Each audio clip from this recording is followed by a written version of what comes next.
Welcome to Upwards, sponsored by the Microsoft Aspire Experience, where we share stories and insights to help you grow 1% better in your personal and professional life every episode.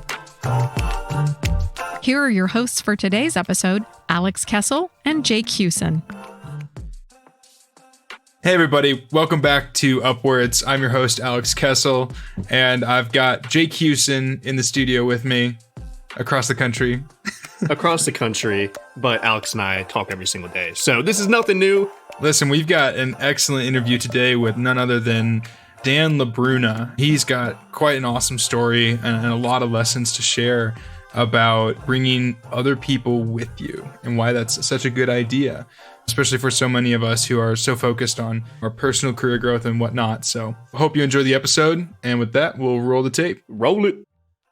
Dan, how's it going? Pretty well. Thanks, Alex. Why don't you tell us a little bit about yourself for all the folks who have not heard everything about you, which I suppose there's not many of them, but for those that are uninformed. I will suppose that is everyone. Yeah. So my name is Dan LaBruna. I'm currently a software engineer here at Microsoft. I've been here for about 2 years, and I work in an area called cloud and AI. Within that, I work in a space called device health. So we try and build predictive models to try and predict and prevent device outages in the network, which doesn't necessarily mean if there is an outage, it was us. But we there's a lot of moving pieces, but we certainly try our best on our end.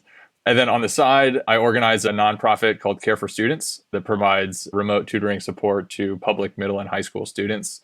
Before that, I went to the University of Michigan. I was involved in a couple things there, but primarily autonomous vehicle research and some consulting. Yeah, so you've had a small time of it here. You're only slightly impressive, Dan. Oh, please. You're too kind. So I would say, as we just heard, you're someone who I would at least classify as highly skilled here and capable. And I know in some of our interactions, just hearing what you're doing, I think that that's pretty self-evident. What is your framework for self-growth here? Is there a discipline that you keep, or what has brought you through all these activities that you've kind of taken on, I'm assuming in some ways, to grow? Sure. If I knew this podcast was just all compliments, I feel like I would have joined sooner. This is great. I mean, we can switch over to the negative talk track. I just like this one more. Dan was 15 minutes late, everyone. We didn't even think he was going to show up today. No. There we go. We got to even it out. No, you're too kind. But yeah, I think it's something I think about a lot. Kind of the headline that I think we've all joked around about before is I do my journaling on an Excel sheet, which is a little on the nose, considering the fact that I just introduced myself as a software engineer. Like, it kind of fits the stereotype maybe a little too much. But I think it kind of hits on that idea of what is the practice of self-growth and discipline. And I think for me, a lot of it has been reading a lot of books and finding people through that. I think also just talking to folks like yourselves, right? And trying my best to sort of collect what I think are the traits that I admire in people and the traits that I aspire to. And so what I do is I create this Excel sheet in all the different categories, the rows. I have the traits that I've seen in people that I hope to one day embody in myself. And so some of those are more professional. So stuff like public speaking, stuff like developing interpersonal relationships, financial knowledge, stuff like that. And then others are more personal, right? So like creativity, courage, humility, stuff like that. So I make it a practice to once a month go through this list and try and journal and write down, I think, the areas that I felt like I excelled in that month, and then maybe the areas that I need more work on. But I think the key for me has been, being thoughtful about that and being consistent about that. And it's rewarding to look back on all the different months and see, maybe a year ago where I was at in some of those categories and where I feel like I'm at now. I think that awareness has been such a big piece for me. And is that all introspective, quantitative analysis, as it were, or do you get outside input as well on those categories? Is that just a personal for you? Or? Yeah, that's a great question. Yeah, so for me, it's primarily personal. And I think there's some intentionality behind that. I think a phrase my dad always used when I was growing up, I did some competitive swimming. And the phrase we would always use was, it's so much an instinct when you're swimming a race to look over to the lane next to you and see how the person is doing. And the number one piece of advice you always get is no matter if you're ahead or behind, looking over slows you down. And so I think there's some truth in that in life, in that the more I can do to create a feedback loop that is just myself, and of course, taking other people's feedback into that and making sure I'm engaging in conversations there, but building an internal feedback loop, I think has been super helpful for me.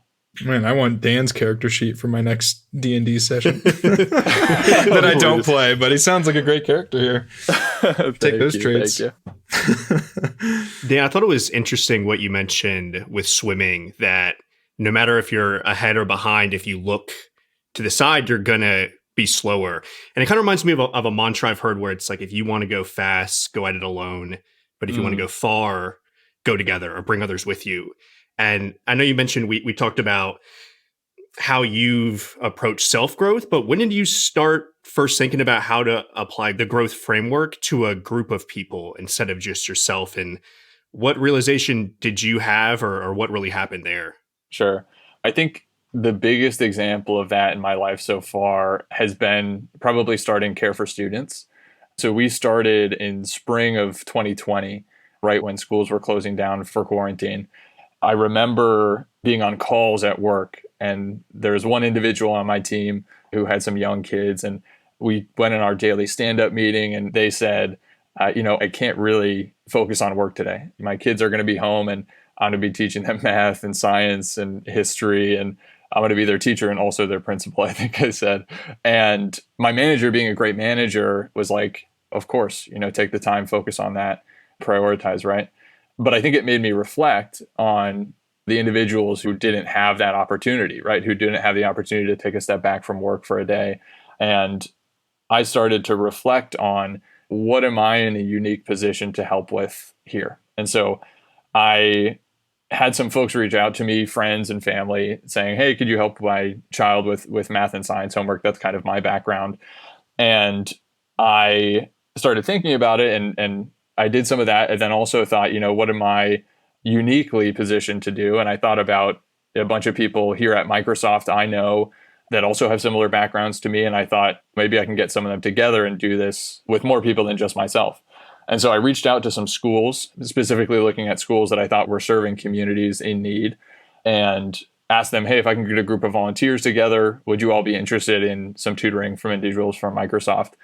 And we started with about 4 public middle and high schools and about 50 volunteers in that initial pilot. It's about 8 weeks.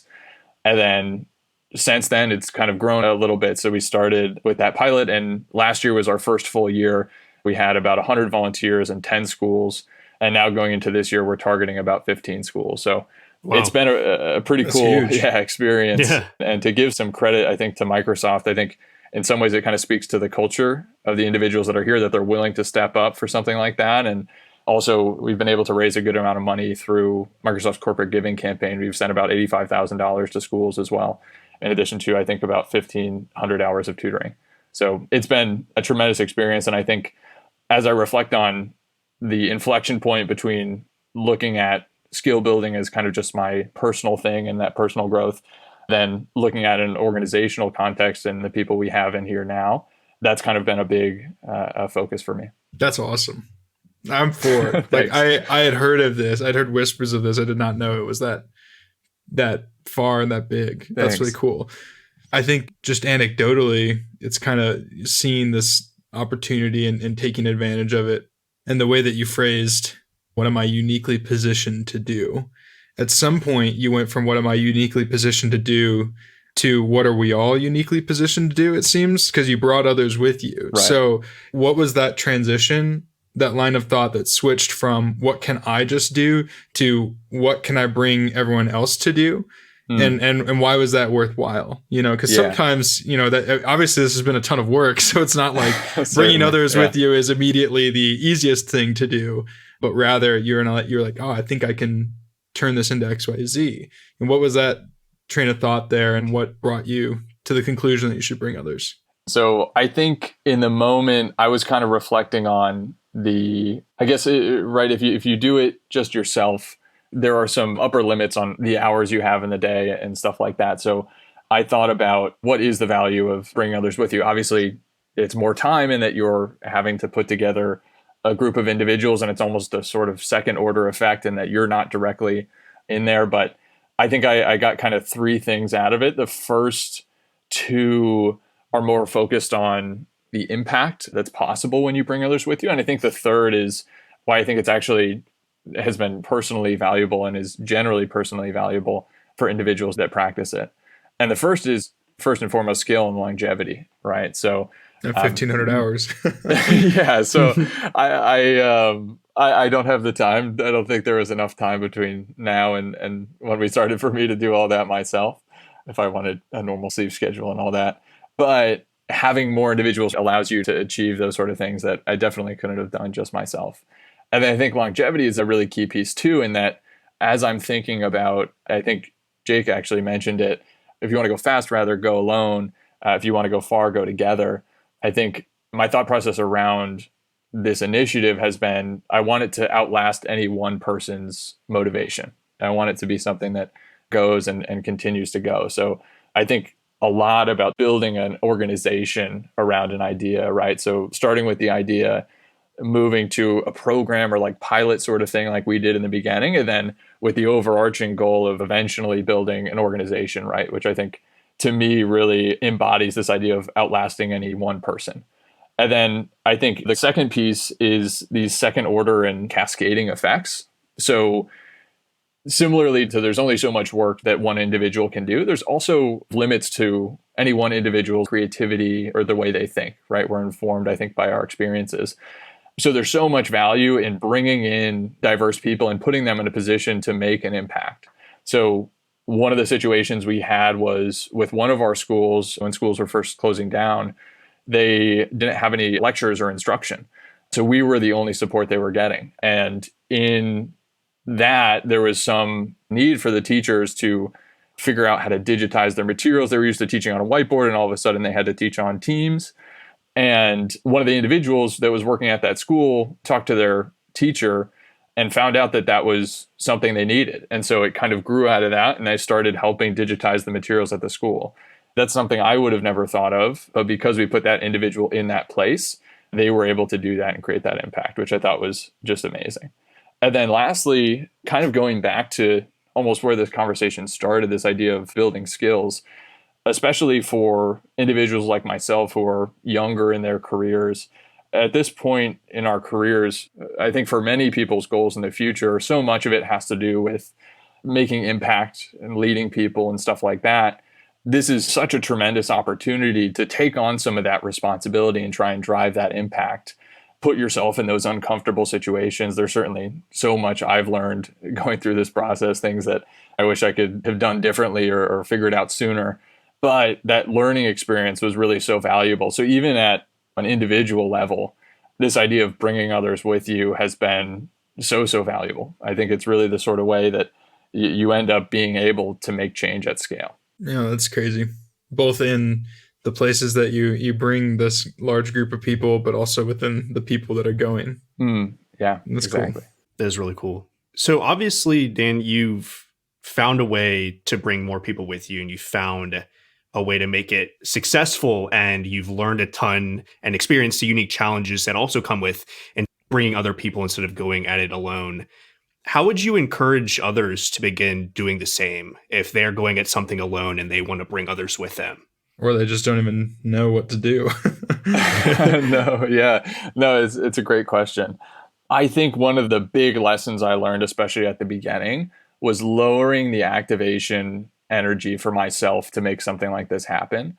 So I think it's really easy to jump to, oh gosh, like how do I build an organization of over 100 people and in all these schools and all this stuff? It can be daunting, and I think it can cause you to not even want to start. And I think I definitely felt that. And I think there was one word that really helped me unlock that, and that was the word pilot. It sounds maybe small, but it was huge for me. Thinking about it may not go perfect, it may not go great, and saying, hey, this is just a pilot was really a license to make those mistakes and to try and figure it out. And I think that was huge in helping unlock and create the confidence to try it and figure it out and then grow and have it grow organically to something that's now bigger than a pilot. That's a huge piece. Yeah, Brene Brown, I think she calls it giving permission to yourself, which is so funny to think about. And yet it's psychologically, if you just think about it for a second and then go like, oh, I'm going to give myself permission to do this. That's actually a big barrier. You know, it's either we don't have enough energy or we psych ourselves out of it, you know, because we're scared of X, Y, and Z, you know? Yeah. So that's really, I like that. That's cool. I remember specifically as I was in those first couple weeks where I was like, okay, I think I want to do this. Like, didn't really have a name for it. I was just like trying to call and email schools and see if they were interested. It was these sort of like rapid oscillations between like, this is a great idea, like this is really going to work. And then like, what are you doing, Dan? Like, why are you annoying these people? Like, what's going on? So it's totally one of those things where so much of it ends up being mental. So whatever you can do to reduce the consequences of failure, right? Even if it's just the mental consequences, is so big. Fascinating. So, yeah, I mean, were there any other struggles that you had? I mean, outside of just getting to the pilot point, in the middle, there was probably something too, right? With, especially as you introduce more people, we tend to be confounding variables in any situation. So, you know, what happened that you learned? There's really so much to it. I think as I reflect on, in specific, a leadership context, like what sort of the lessons I learned were, I think a big one has been, and maybe this is too nitty gritty, but the difference and relative value of giving people like tasks or checklists versus the idea of ownership. And so there's the piece where you want to make sure that you're giving enough structure to individuals, whether these are volunteer tutors in their meetings or people who are on the organizing team with me, giving them enough structure to where they can meet a problem and succeed and overcome it. But then there's also the piece where if you're too prescriptive, if something comes that's off script, they may not feel like they have the authority to make a decision in that moment. It's especially important for volunteer tutors who are in a situation where every student's going to be a little different. They have a different learning style. They're at a different stage in understanding the material. And then also with our fellow organizers, right, as we're ramping up, giving people the ownership and instilling that ownership in them to where they can understand, if I get a problem and no one's really told me exactly how to do this, I can use my best judgment and trust that we can figure it out and talk about it. So that's been a big lesson for me and something I think, you know, is a lifelong piece of learning. Yeah, I like what you mentioned about taking the ownership, because it's not so much you need to have the structure to make sure things get done and people can be successful, but it's more, I think, about empowering others to make it their own, to want to succeed.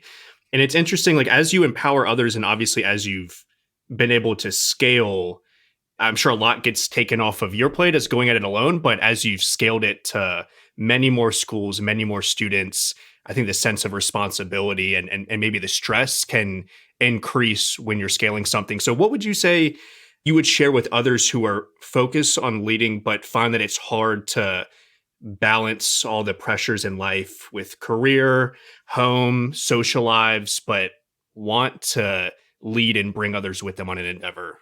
The stress and the time commitment is certainly a big part of it. And I think first and foremost, it's important to say that there are seasons of life, right? There's times in my life where I would have felt like this is too much to have on my plate, right? We have other stuff going on.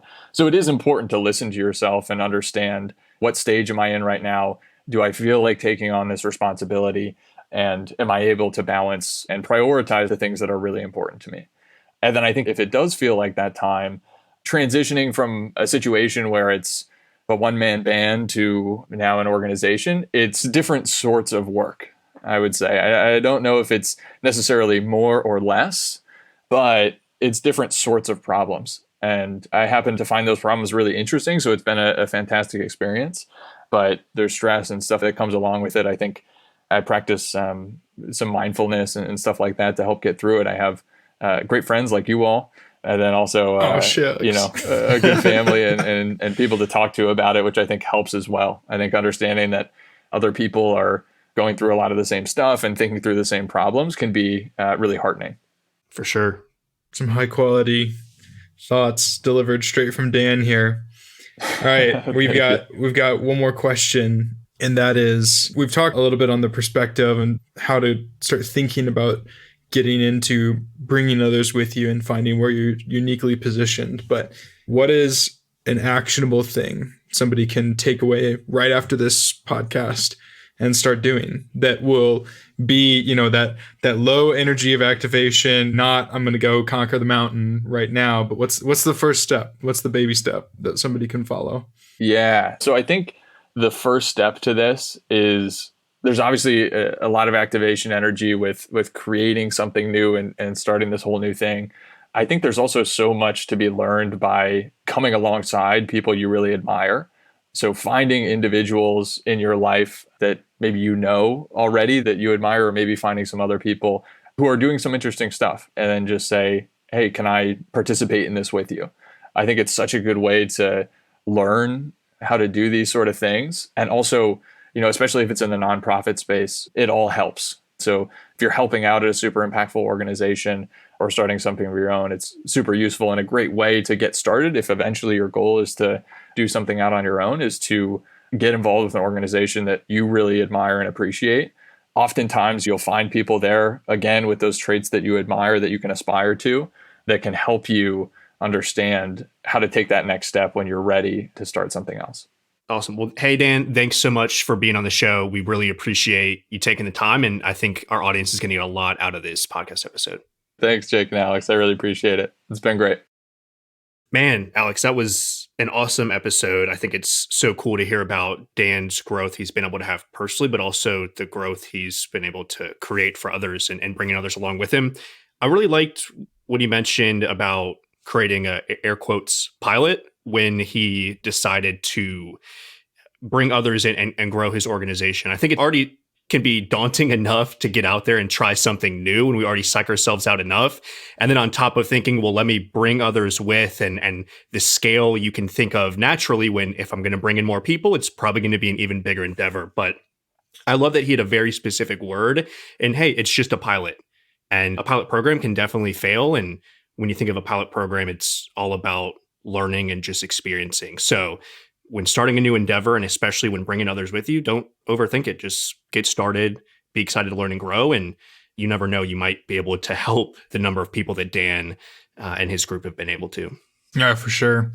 For me, what just stuck with me was when he brought up the story about the digitizing teacher materials and how someone else had found a new way to impact, and that was only possible because he had invited them in and created an environment where they could take ownership. That sticks with me because, I mean, you know, we think about how this started with Dan being uniquely positioned to do X, Y, and Z with the Care for Students. And now you're inviting other people who are uniquely positioned to do their thing too. And to me, you cover more blind spots when you bring others with you. And I think that that's super powerful to remember, that you're not just getting somebody to come along to do a task you don't want to do, or to compound the man hours you have available, but rather, you know, hey, we need you to be you and cover a spot that we haven't seen because you see something different. So I thought this was super inspiring, just hearing what he accomplished, and I think that's awesome. Thank you for joining us today, and we'll see you next time. Thanks for listening to Upwards. Be sure to subscribe on your preferred podcast platform and leave us a review. Learn more about the Microsoft Aspire experience at aka.ms/Microsoft Aspire experience. We'll catch you next time on Upwards.